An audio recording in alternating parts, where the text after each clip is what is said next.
the first part of the show. So make sure you contact the Jackson Leadership Foundation. As I said before the break, got my man in here, man. Just finished his first book. He is now officially an author. I guess this is the first stop on your book tour. This is the first stop? Yes, sir. All right. Come kick it with my partner. So this is the first stop on his book tour. I'm honored to be the first stop. His is getting out here doing the press for his new book, ladies and gentlemen. A lot of you know this gentleman, so we'll be introducing him to some and reintroducing him to others that hadn't seen him for a minute. Mr. Kwame Moore, what's going on, brother? Great to be here, man. Good. You all good? You all good? You live? And we got you on here, man. You on the Good Things Jackson show. Let's talk about this book. It's called Game Over, correct? Yes, sir. All right, so tell us about this book, man, and tell us what the inspiration behind this book. It's funny. Yesterday was the 10th year anniversary of me putting pen to paper and starting this book. Mm-hmm. I had the unfortunate experience of being incarcerated here in Mississippi. And November the 18th, 2013, I was sentenced to 20 years for marijuana possession with intent. Mm-hmm. Suspended 15, and the first day, as soon as I left the courtroom, I went in that cell and saw a guard. Hey man, give me some paper and a pen. And I just started writing. I mean, I would wake up in the morning, write until it was time to go to bed. In the Thunderdome, missed a lot of chaos, just sitting there writing. I think I did that probably every day for a month. Mm-hmm. And I mean, you can imagine what was going on in there and everything going on around me. And here I am in the midst of all that chaos, just writing. And every now and then, one of them would pause and come over there and say, "Hey man, what are you doing?" "Man, I'm writing." "What you writing?" "Well, can I read it?" "Nah, you can read it when I finish." Then they go back to cussing and fussing or whatever they was doing. But it was an experience. So just talk about, the moment that your world changed. I won't say that, the minute that cell closed, that was your inspiration, but, talk about, the moment and how quickly fortunes can change. From one day to the next in the blink of an eye that got you in that position, because for all intents and purposes, you were a businessman, you own businesses, you own property here in the city of Jackson, and then the next thing you know, poof, you're behind the walls. For something that in some other areas might not have even garnered so much as a whimper. If you're outside of the state of Mississippi, and we're talking about, marijuana these days. But, talk about that moment and what it was like in that moment, and how did it feel to have your fortunes change so quickly? Surreal. I mean, it humbled me, man. Did it humble me? I had a lot going on prior to that. I was working at a law firm, had a couple of apartment complexes, nightclub downtown. In fact, I think I left you hanging. We hadn't really had a conversation since that. We were running our Generation Next thing. Yeah. Next thing you know, I'm out of there. Right. Didn't give you a heads up. Right. Well, I mean, you didn't have a chance. But it was going. I was worried with that for a year and a half, and finally, hey, it's time to go to court. I didn't expect to get what they gave me, but hey, the Lord would say, man makes plans and God just laughs at us. But like I said, my world was turned upside down from having pretty much anything and everything that I wanted to being incarcerated and not having anything. You come from a family of civil rights activists. Your father was huge in the Delta and in the Chula area for being a freedom fighter, and so the struggles of going up against law enforcement or being targeted by law enforcement and having all those things. Do you feel like any of those things had a factor in your particular case? Well, I guess you look at this, that gives the argument of nature versus nurture. I was raised in Greenwood. My biological didn't raise me.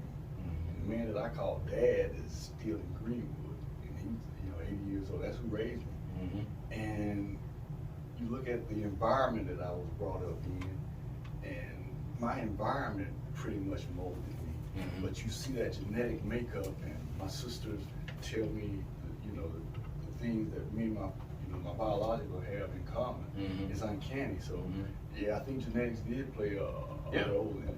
I mean, all of my sisters are go-getters, you know, and I still got that entrepreneur spirit. Been blessed to get back on my feet, and that book sat dormant, man. That book sat dormant. I came home 2016, January 1st, after doing about 25 months, and that book sat dormant, and I was like, well, I got to get myself back together, get back on my feet. And here it is, 10 years later, I'm just now finishing it. I didn't put the ending on. It was pretty much done when I came home, but I was like, what's my redemption song? How do I, you know, what do I need to do next? How do I put a bow on this? I got a great story, very interesting story. How do I put a bow on it? And so one day I was thinking, I was like, man, when I was a little boy in Greenwood, everybody looked out for me. Black, white, dope boys, everybody looked out for me. They saw something special in this guy. So I got to figure, I said, man, I owe. That was the last chapter. I used to do a lot of coaching with AAU teams, so my thing is, it's time for me to give back. The Boys and Girls Club was one of those organizations that looked out for me. Two old white men, Winton Young and Jack Johnson, put a lot of money, time, effort into me. So I want to give back to those kids. Now, looking at the chapters in the book, you know, you don't get, you know, to your incarceration until later on in the book. You know, during, I think, maybe the Dreams Jackson chapter, will probably talk about there a little bit. But, you know, talk about, you know, you talk about your childhood, but, you know, you were an athlete, you excelled in sports. You went to Jackson State, you played sports there. You know, you had a life leading you up to being a businessman and an entrepreneur up to that. So talk about that a little bit, because everybody hones in on the point of incarceration and where the change is. But, you know, there's also an evolution that comes from you growing up in the Delta to the point where you became a businessman. So talk about that a little bit. Man, growing up in Greenwood, we had a cattle farm. And my uncle, Robert Moore, was a supervisor for 30 years. He had all kind of business, snow cone machine, he had a store, we had a gas station. So I was always around that type of thing, working, you know, I always had a job. And in fact, I had a grown man job at 9 years old in Greenwood. I had an older brother who had a paper route, and he went to college, went to Alcorn. I was 9, he was 18. My brothers and sister, my older sister was supposed to take over the paper route. We got band practice, we can't do it. I told my mom I'll do it. And for about 10 months, I was throwing newspapers for the Greenwood Commonwealth. Had a route that I built up to about 120 customers, and I threw that paper 6 days a week. Yeah. Get money at an early age. So just talk about, you know, your athletic career a little bit. You know, you played with some pretty prominent folks, but, you know, talk about your athletic career in high school and where that went to in college and what happened there. Look, I always thought I was going to be an NBA player. You got a lot of these youngsters coming up, and all of them have that dream of being a professional athlete. And I got, after graduating high school, I had a bunch of scholarship offers, academic and athletic. I initially started at Grambling. I played a year at Grambling before I transferred and finished at Jackson State. And when I left, I say that transition to Jackson really changed me. I had structure. 7th grade, I was playing high school basketball, and country school, they allowed you to do that. So I was playing JV at 7th and 8th grade. But you look at my life from 7th grade to college, I had structure. I was playing sports. I had structure. I was playing sports. When I transferred to Jackson State, I had to sit out a year. So I didn't go to practice. I had a lot of free time on my hand. I go home, and a lot of my homeboys that I was, you know, around was in the game. Most of them were messing with cocaine, and I was scared of that. So I messed around and came to Jackson and started smoking. And I turned that habit into an entrepreneurship. Started peddling, and from there, I think maybe 20 years messing around, and it finally caught up with me. And that's, I mean, eventually it does catch up with you, but, you know, you have, you know, taken that loss, turned it into a win. You know, describe the transition for you going from being an entrepreneur to being incarcerated. I know you said you got there on the first day and you were grabbing pen and paper and you started writing this book, but I mean, you know, you wrote pretty much all day long, but you know, that wasn't all that you did while you were there. You know, there were other encounters, other things that you had to deal with in there. So for you, you know, basically coming from running your own businesses one day to the next day, you on somebody else's time, doing time. You know, what was that transition like? What was the transition into being incarcerated like for you? Man, I was turning my world upside down. I got served divorce papers after a 20-year marriage in jail. So couple that with everything that I was going through, I was horrible. I was in a bad place. But thanks to my mom and my sisters, you know, it kept me with reading material. I remember a verse she would give me, you will restore the years the locusts have eaten. So I thought about all the stuff that I had, and you know, out here in this free world, and it got taken away. And I was just, hey, I'm gonna bounce back. And I got involved with everything. I got my fire certificate through the fire academy. Started working. I had probably 5 or 6 jobs. Every class they had, I'm in it. I'm trying to get as much time reduced as possible. So it was life altering. So what was that? I mean, you know, I'm taking you through this because people that are listening to us right now, a lot of times they glamorize, you know, being locked up. You know, you see a lot of people that get out and, you know, they glamorize, you know, post incarceration life because, you know, they see a lot of these artists and they see a lot of these rappers hop out of jail, and the first thing that happens is somebody there with a chain and a stack of money, and they instantly going in the studio or they instantly going over here.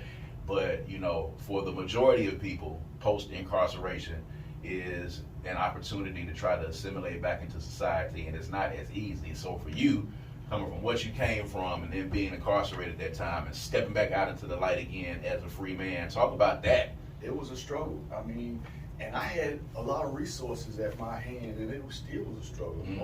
Most guys don't have the resources and the connections. You had people that you could reach out to. Oh my goodness. Yeah. You know, but a lot of them don't. I mean, the majority of them. I was lucky to have a good, strong family and friend base that took care of me, looked out for me, and helped me guide me back to. Because when I came home, I was lost, man. I didn't know which direction to go. I mean, I had a lot of time to reflect and think about it, but when the rubber, you know, was hitting the road, I didn't know which direction I was going to go. Yeah. So when you got out, you had this book. I mean, was the book completed when you got out? Pretty much. Yeah. The ending, the last 2 or 3 chapters, is me coming home and getting my thoughts together, getting back on my feet, and writing about those experiences and how do I take this negative and turn it into a positive. So that pretty much was what I was dealing with for the last 6 or 7 years. And the Lord has ordered my steps. That farm that I ran from in high school, I run back to it now. I find solitude, and I remember watching the bus go by, and I would tell my dad, I'm late for school, man, I gotta go. You don't have to feed cows. And I was like, man, when I go to college, I can get off of this farm. And I run back. Run right back to it. So, I mean, and with the car lot, I've always been a car freak. Went out there and got my license. Didn't sell a car for a year. Went out there and had a few dollars and bought 2 cars and played with them and sold those and lost them all. The same mentality that we use in the street, I was taking it with the car. Absolutely. Turned it into a successful business. How has it been for, because I know, you know, you were a dad, you talked about your kids a lot, and we were doing, you know, things over at the club. I know one of your kids was playing ball, or maybe both of them might have been playing ball. How was the transition for them, and was, you know, how was the transition getting back into their lives again after being incarcerated? How was that been from a father standpoint? Man, I pride myself on being a good father. Probably wasn't a good husband, but I was, you know, a great father. And I left my son at a crucial time. He was 12, at 12 and 15. And I missed those years. And so his environment affected a lot of his thinking and the way he, you know, the way he would navigate through his life. His friends, he didn't have that father figure there because they were pretty much on their own. And my daughter, you know, she was a lot more mature. She was graduating from high school, so she was headed to college. She handled it a lot better than my son. And I still fight with that. He's a senior at William Carey. He's playing basketball. And our relationship is not where it needs to be, or it should be. And a lot of that I can contribute to those 3 years that I missed his life. Yeah. So I'm focusing, like I said, I've mentored to a lot of kids in Greenwood. I've got about 4 or 5 little guys that every time I go home, they're working on my farm. So I'm taking that energy and trying to put back into some other young men that give it back. can help them. So what is your aim for the book? What are you planning to do? You going on the speaker circuit? What are you planning to do now to push this book and to push this message about this cautionary tale that you have, living life and how quickly your life can be turned around? And the funny thing about it is, I didn't know what I was going to do until Tyrone Lewis, he was the sheriff at the time, and he came over and talked to me, and they were taking me around to all of these different schools and churches. First one I went to was the alternative school, and I spoke to them, and some little boy came up to me, man, afterward and hugged me, and was like, man, you changed my life.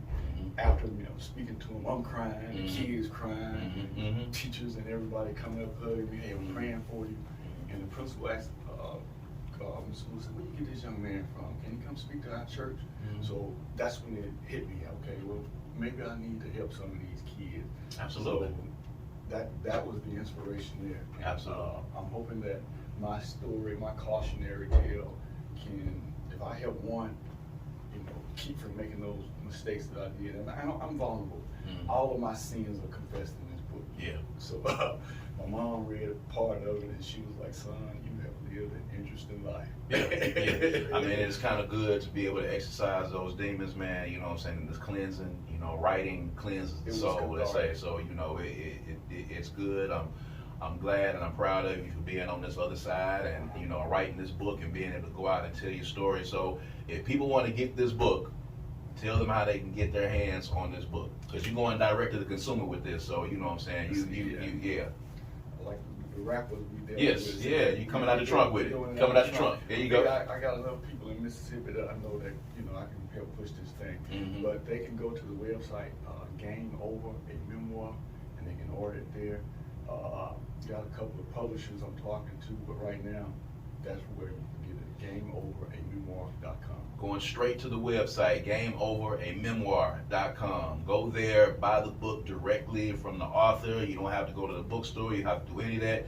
It goes directly into his pocket, man, and this is how you can support this gentleman. I suppose if you send in the order, he'll sign it for you and all of that good stuff. Make sure you do that, man. Make sure you go out and support this man. Support somebody that's doing something good in the city of Jackson, that's using their story and using their platform to help people, because there's a lot going on right now. You see about it, you hear about it, and you read about it. These young men need mentors, and they need to hear from some people who have been where they could possibly be going. So this is a valuable book, and this is valuable information, and I hope you folks that are listening to us right now take that in. Game Over, a memoir. Go to the website and get that book. Kwame, appreciate you for being here. Thank you so much for being here. We're going to get our next